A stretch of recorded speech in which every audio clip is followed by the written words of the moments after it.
Hello दोस्तों, हम आपके लिए फिर एक वीवीआई क्वेश्चन लेकर आए हैं। ये क्वेश्चन 5 से 6 नंबर में आते हैं, बड़े मार्क में क्वेश्चन आते हैं। क्वेश्चन को एक बार ध्यान से आप देखेंगे ना, एक बार में आपको समझ में आ जाएगा। ठीक है, चलिए वीडियो को शुरू करते हैं। यदि हमारे चैनल पर नया है तो चैनल को सब्सक्राइब कर लीजिए। क्वेश्चन आपके पास है, एक ठोस में ऊंचाई 120 सेंटीमीटर और त्रिज्या 60 सेंटीमीटर वाला एक शंकु सम्मिलित है, जो 60 सीएम त्रिज्या वाले एक अर्धगोले पर आरोपित है। इस ठोस को पानी से भरे हुए एक लंबवृत्तीय बेलन में इस प्रकार लंबवत डाला जाता है कि यह बेलन की तली को स्पर्श करे। यदि बेलन की त्रिज्या 60 सेंटीमीटर है और ऊंचाई 180 सेंटीमीटर है तो बेलन में शेष पानी का आयतन ज्ञात करें। ठीक है, क्वेश्चन एक आपको पढ़ के सुना दे। क्वेश्चन आप समझ गए होंगे। ठीक है, पहले इसका चित्र बनाते हैं। ठीक है, क्वेश्चन पहले बोला है, एक ठोस में ऊंचाई 120 सेंटीमीटर और त्रिज्या 60 सेंटीमीटर वाला एक शंकु सम्मिलित है, जो 60 सीएम त्रिज्या वाले एक अर्धगोले पर आरोपित है। ठीक है, अर्धगोले पर एक शंकु है। ठीक है, ये समझ गए आपको। तो पहले आपको अर्धगोले पर शंकु है, पहले फिगर बना लेते हैं। मान लीजिए ये आपका अर्धगोला है। ठीक है, ये क्या है आपका, आपसे ये अर्धगोला है। ठीक है, इस पर क्या है, एक शंकु है। फिगर बना लेते हैं पहले। एक शंकु है, कोई दिक्कत नहीं, शंकु है। पहले बता दिया सवाल में, एक ठोस में ऊंचाई 120 और त्रिज्या 60 सेंटीमीटर। यदि किसी के ऊपर कोई चीज़ आता है तो उसका त्रिज्या सेमी होता है। ये इसका केंद्र होगा। ठीक है, तो इसका त्रिज्या कितना हो गया, ये कितना त्रिज्या हो गया, 60 सेंटीमीटर। कोई दिक्कत नहीं होना चाहिए। ठीक है, ऊंचाई कितना दिया है, 120। कितना दिया ऊंचाई, 120। तो इसका ऊंचाई भी दे दिया है 120, ये 120 है। ठीक है, सेंटीमीटर। ठीक है, समझ गए। सम्मिलित है जो 60 सेंटीमीटर त्रिज्या वाले एक अर्धगोले पर अध्यारोपित है, आरोपित है। ठीक है, इस ठोस को पानी से भरे एक लंबवृत्तीय बेलन में इस प्रकार लंबा डाला जाता है। इसको क्या कहते हैं कि बेलन में डाला जाता है। ठीक है, कि यह बेलन की तली को स्पर्श करे। ठीक है, मान लीजिए इसको उठा के हम बेलन में डालेंगे तो क्या करता है, इसका बेलन, जो बेलन है ना, बेलन इसका तली को छूता है। ये तली है ना, इसको छूता है, ऐसे छूता है। ठीक है, क्या करता है, छूता है। ये आपका बेलन हो गया। तो फिगर में अच्छा से बनाया नहीं, बन पाया, फिर भी बनाया। ठीक है, ये छूता है। ठीक है, समझ गए। इसकी ऊंचाई कितना दिया पूरा, ये 180 सेंटीमीटर दिया है ना, 180 सेंटीमीटर। ठीक है, इसका त्रिज्या भी दिया है 60 सेंटीमीटर। ठीक है, समझ गए। इसका त्रिज्या कितना है, 60 सेंटीमीटर। ठीक है, फिगर समझ गए होंगे। जो दिया है उसको पहले लिख लेते हैं। ठीक है, जो दिया है उसको लिख लेते हैं। यहाँ पर लिखते दिया है, दिया है। देखिए बेलन की त्रिज्या, बेलन की ऊंचाई पर दिया है आपको, बेलन की त्रिज्या। ठीक है, इसको क्या करते हैं, बेलन की त्रिज्या को हम बड़ा आर मान लेते हैं, जो मान लेते हैं। ठीक है, ये मान लीजिए इसका आर दिया है 60 सेंटीमीटर। ठीक है, तो बेलन की ऊंचाई इसको हम बड़ा एच मान लेते हैं। कितना दिया है, 180 सेंटीमीटर। इसका त्रिज्या दिया ना 60 सेंटीमीटर, ये पूरा 180 सेंटीमीटर ऊंचाई दिया है। ठीक है, ठीक है। उसके बाद आपका शंकु है, जो दिया है उसको ऊपर लिखते हैं अच्छा से। शंकु की त्रिज्या, इसका हम छोटा आर मान लेते हैं। ठीक है, ये भी, इसका भी दिया है 60 सेंटीमीटर। ठीक है, और शंकु की ऊंचाई भी दिया है, इसको हम छोटा एच मान लेते हैं। ठीक है, ये दिया है टोटल 120 सेंटीमीटर शंकु की ऊंचाई। कोई दिक्कत नहीं, समझ गए। तो अर्धगोले का भी त्रिज्या कितना होगा, 60 सेंटीमीटर होगा। क्या, क्योंकि इसके ऊपर यह है, दोनों का त्रिज्या सेम होना चाहिए। ठीक है,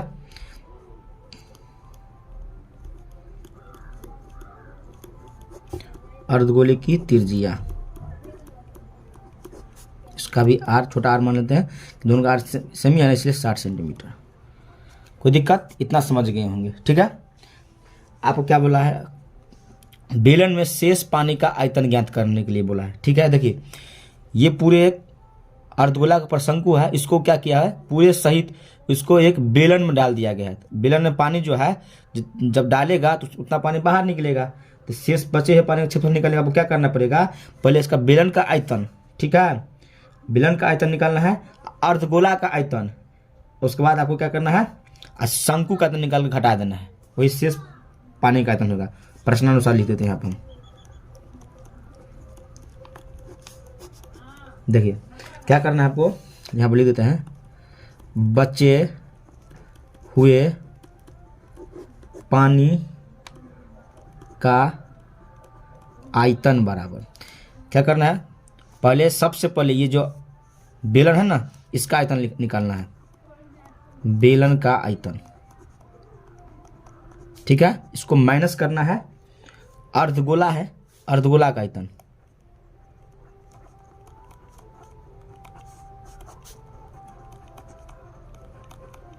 में से इसको भी माइनस करना पड़ेगा शंकु का आयतन में से, ठीक है।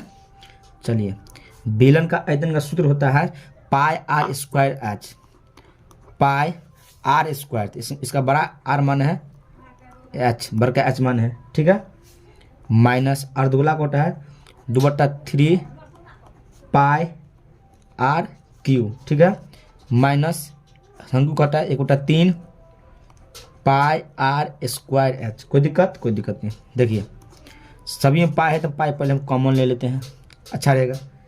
क्या बचेगा इधर, आर स्क्वायर एच माइनस 2/3, इसका आर सभी का वैसे बराबर है, आर क्यू भी रहने देते हैं, ठीक है,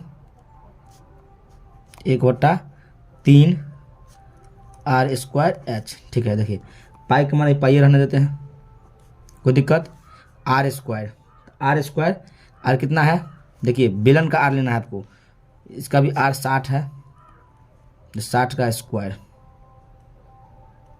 ये मध्यम कोष्ठ लगा देते हैं, ठीक है, 60 का स्क्वायर गुने एच कितना दिया है इसका 180 दिया है ना, 180 माइनस 2/3 आर क्यू, 60 का पावर 3 माइनस 1/3 आर क्यू, इसका भी आर कितना है 60 है,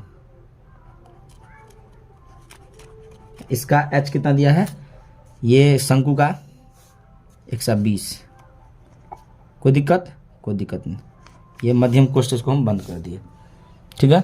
चलिए, तो इसका मैन के इसका गणितीय हल होना चाहिए आपको, ये इसमें दिक्कत नहीं होना चाहिए। देखिए पाई को हम पाई रहने देते हैं, देखिए 60 का स्क्वायर यहाँ पे भी है, 60 का क्यू है या 60 का स्क्वायर है, तो हम क्या करते हैं यहाँ पे 60 का स्क्वायर कॉमन ले लेते हैं, कोई दिक्कत, ले लिए, कोई दिक्कत, मध्यम कोष्ठ लगा रहे हैं, यहाँ कितना बचेगा 180 बचेगा, ठीक है, माइनस यहाँ कितना बचेगा 2/3 स्क्वायर ले जाएंगे, यहाँ पे केवल 60 बचेगा ना, 60 स्क्वायर लिए ना, माइनस 1/3 यहाँ स्क्वायर ले लिए, कितना बचेगा यहाँ पे 120, ठीक है। अभी हम इसको काट देते हैं, 3 से जो काटेंगे यह 20 हो जाएगा, 3 से इसको काटेंगे तो यहाँ पर 40 हो जाएगा, कोई दिक्कत नहीं होना चाहिए।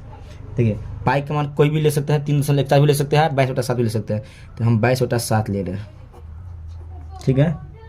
60 का स्क्वायर 60 गुने 60 कोष्ठ बंद, 180 माइनस 20 दूनी यहाँ पर 40 हो गया, यहाँ पर भी 40 हो गया, कोई दिक्कत।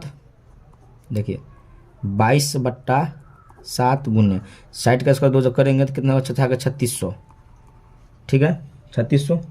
अभी देखिए अब इसको कोष्ठ जब हटाएंगे तो ये दोनों को जोड़ेंगे, इसको घटाएंगे तो 40 से 40 80 में से 180 घटेगा तो कितना हो जाएगा यहाँ पे 100 हो जाएगा, टोटल ये कितना हो जाएगा 100। देखिए ये दोनों माइनस में जोड़ेंगे, इसको घटाएंगे, ठीक है, कोई दिक्कत नहीं।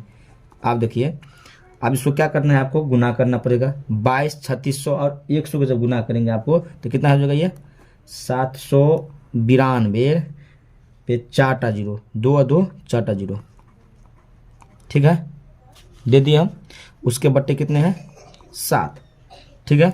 अब देखिए 7 से इसमें भाग कर देते हैं हम पहले, तो होगा 1.131, ठीक है, इतना पानी बाहर निकलेगा, सेंटीमीटर ना, सेंटीमीटर क्यूब, कोष्ठ में लिख दीजिए लगभग, ठीक है। वीडियो आपको अच्छा लगे तो लाइक कीजिए, सब्सक्राइब कीजिए। Thanks for watching. जय हिंद, वंदे मातरम।